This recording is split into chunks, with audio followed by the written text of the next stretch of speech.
اهلا يا بنات، عاملين ايه؟ يا رب تكونوا بخير. انتشر في الفترة اللي فاتت دي تقريبا بقالنا كذا سنة نخاع انثى الجمل. طبعا اتغش واتضرب، والشركة حذرت منه كذا مرة انه نزل منه تقليد وهكذا. انا كنت منزلة يعني فيديوهين قبل كده بيوضحوا الفرق بين الاصلي والمضروب، وانا عموما جربته، فحبيت ان انا اعمل بديل ليه عشان ما نقعش في فخ المضروب والتقليد. فعملت بديل ليه وطلع بسم الله ما شاء الله احسن منه كمان بكتير بمراحل. لما دخلت مجال تصنيع ادوات التجميل ومستحضرات التجميل، اكتشفت ان احنا كان بيضحك علينا في حاجات كتيرة جدا يا جماعة. فعملت منتج الحمد لله يعني طبيعي 100%، مفيش فيه ولا برافين ولا برابين ولا اي مواد بترولية. إيه طبعا دي البراند بتاعتي، انا لسه عاملاها جديدة. عملت منها منتجات كتيرة ان شاء الله هنزلها لكم قريب. بس هنتكلم النهاردة عن التركيبة دي. انا لسه لغاية دلوقتي ما سميتهاش، ما اخترتلهاش اسم. لكن فعلا يا جماعة التركيبة بسم الله ما شاء الله تحفة. عملت نتائج معايا ومع قرايبي كمان، وكل اللي استعملها، كل اللي انا بعتها له يعني ما شاء الله شكر فيها جدا. هوريكم دلوقتي ريفيو حصري، انا اللي عاملاه بنفسي. ده شعر بنوته اهو، في الاول ناشف جدا وكان مجعد كده. طبعا بعد التركيبة هتشوفوا بنفسكم مش هتصدقوا اصلا. دي بعد التركيبة فورية بقى، في وقت فوري يعني، كمان ما استناناش لما نلفه او نعمله كحكة او نلفه طاقية مثلا. لا، دي النتيجة الفورية بتاعته بسم الله ما شاء الله، يا دوبك بس ماشيين عليها التركيبة وسرحناه بالمشط بس فقط لا غير. دي كمان بنوتة تانية برضو جربت عليها المنتج. دي كان شعرها جاف جدا وناشف جدا جدا جدا ومقصف، برضو بسم الله ما شاء الله من اول مرة ومن اول دهنة. شعرها زي ما انتم شايفين كده في الصورة، نعومة ولمعان، ما شاء الله ما شاء الله تحفة جدا يعني، فرق شاسع عن الاول. طبعا انا زي ما قلت لكم ده ينفع للاطفال وينفع للكبار. التركيبة يا جماعة عبارة عن مجموعة من الزيوت ومجموعة من الفيتامينات وشمع العسل وشمع عسل النحل وكولاجين، نترات الدهب، و كمان يا ربي زبدة شيا. واهم حاجة في المكون ده كله هو اللانولين. طبعا شايفين قوامه عامل ازاي؟ قوامه مش الماسك زي الفازلين ده، لا هو سايح كده شوية.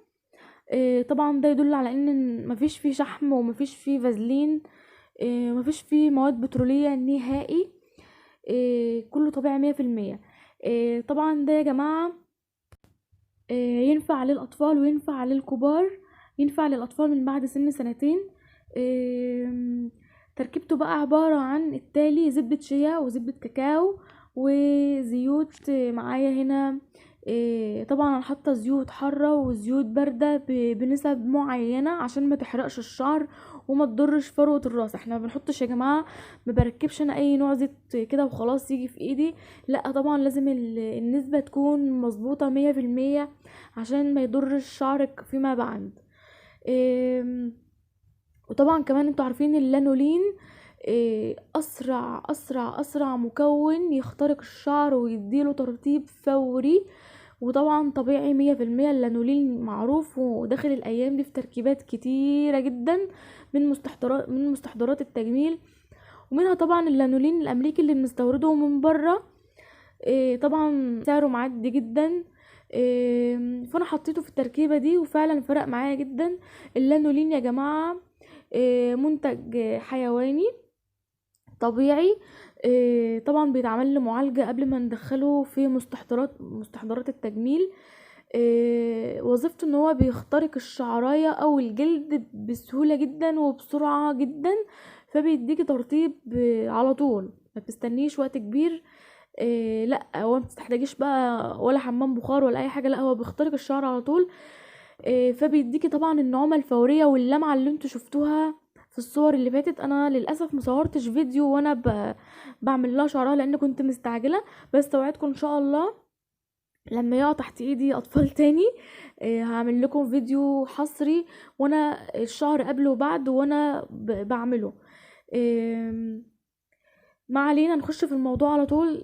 قلنا اللانولين، قلنا كمان مجموعة من 7 زيوت، منها زيت الزيتون، ومنها زيت الخروع، ومنها زيت اللوز الحلو، ومنها زيت جوز الهند، وزيت الزنجبيل، وزيت الجرجير، وكمان حاطة فيتامين اي وفيتامين بي 5.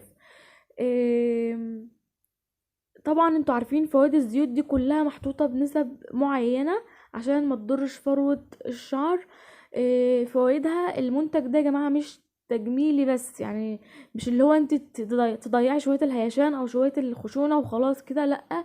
المنتج ده بقى بيساعد في تطويل الشعر طبعا بفضل الزيوت اللي فيه، وبيساعد في علاج التقصف. طبعا المنتج مش دهني خالص، نهائي نهائي نهائي.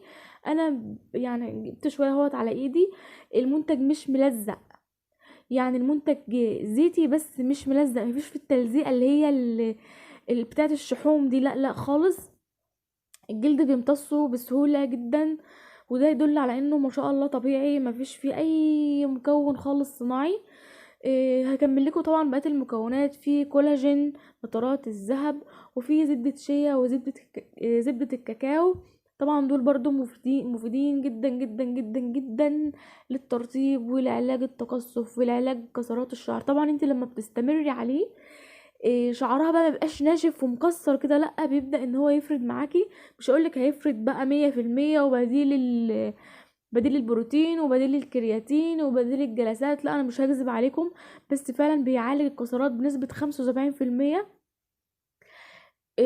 طبعا منتج طبيعي يعمل النتيجة دي، ف ده لحد ذاته انجاز من غير ما يضر شعرك، من غير ما يوقع شعرك انتي وبنوتك. واحلى حاجة ان هو ينفع للاطفال. انا عملت كمان منتجات كتيرة هنزلها ان شاء الله في فيديو جاي لوحدها، بس النهاردة نتكلم عن التركيبة دي. طبعا اللي عايز يشتريها انا هحط لينك الجروب بتاعي في صندوق الوصف. ان شاء الله تواصلوا معايا، وان شاء الله ان شاء الله تعجبكم. يا رب يا جماعة الريفيو يكون عجبكم واكون وضحت فيه كل حاجة. طبعا ما تنسوش تعملوا لي لايك وسبسكرايب للقناة. ان شاء الله ان شاء الله الايام الجايه هنزل لكم باقي المنتجات كلها طبيعيه 100%، وباسعار يعني حاولت على قد ما اقدر ان انا محطش هامش ربح كبير عشان بس الناس تبدا تتعرف على المنتجات الطبيعيه. لان انتوا عارفين طبعا الكيميكالز كلها مضره ازاي. الكيميكالز ممكن تديكي نتيجه فوريه لكن هتاذيكي بعد كده للاسف. ف حبيت بس اوضح المنتج ده كمان حبيت اوضح ان هو للاستعمال اليومي، او كل ما تحس ان شعرك ناشف انت تغذيه وتدعميه. ده مش حمام زيت ومش ماسك يا جماعة، لانه مش مضر ومش تقيل على فروة الشعر. هو يبان ان هو تقيل شوية لكن خالص الجلد بيمتصه في ثانية، ومش بتحتاجي اصلا تاخدي منه كمية كبيرة. فطريقة بقى استعماله هنقول طبعا على شعر نضيف يكون مغسول ونضيف كده وزي الفل زي ما بتقولوا. مش عايزين شعر فيه تراب، مش عايزين شعر فيه اثار مركبات تانية ولا اي حاجة تانية. هتبدأ ان انت تجيبي كمية منه وتوزعيها على شعرك وتسرحيه، وهتبدأ ان انت تعمليه مثلا كحكة لفوق كده فوق الراس اللي هي في مقدمة الشعر كده من بالليل بقى وانت نايمة، والصبح ان شاء الله تقومي فكاه وهتشوفي بنفسك النتيجة. يعني بسم الله ما شاء الله رهيبة.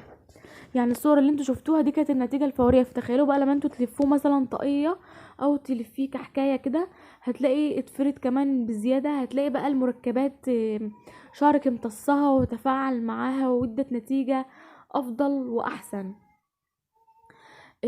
بس يا جماعة وهتسيبيه بقى على شعرك لان هو طبعا هيمتصه وخلاص كده مش هتغسليه. ده للاستعمال اليومي او كل ما تحس ان شعرك هايش ومحتاج ترطيب وتغذية. بس كده يا جماعة، يا ريت يا ريت يا ريت اكون وضحت كل حاجة وما نسيتش حاجة، لان في فيديوهات كتيرة جدا بنسى حاجات كتيرة اقولها. ان شاء الله يا رب المنتج يعجبكم، وكل اللي هتجربه فعلا تدعيلي، لان انا تعبت في التركيبة دي جدا. انا بقالي شهور بجرب فيها لغاية ما وصلت الحمد لله يعني بفضل ربنا للوصفة دي. حبيت اقول لكم برضو انتوا تحبوا شعركم، ما تسترخصوش في شعركم او تهملوا فيه، لان نتيجته كارثية. انت لما بتهملي شعرك فعلا النتيجة بتبقى كارثية، سقوط بقى وظهور فطريات وحاجات كده غريبة وقشرة وحاجات كده احنا في غنى عنها.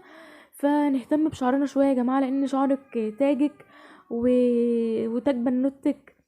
وان شاء الله ان شاء الله الفيديوهات الجايه هنزل حاجات كلها طبيعيه 100% من منتجات البراند بتاعتي ساره از ناتشر، هاند ميد كلها انا اللي صنعها بنفسي. ويا رب يكون الريفيو عجبكم، واستنوني ان شاء الله في فيديو جديد، والسلام عليكم ورحمه الله وبركاته.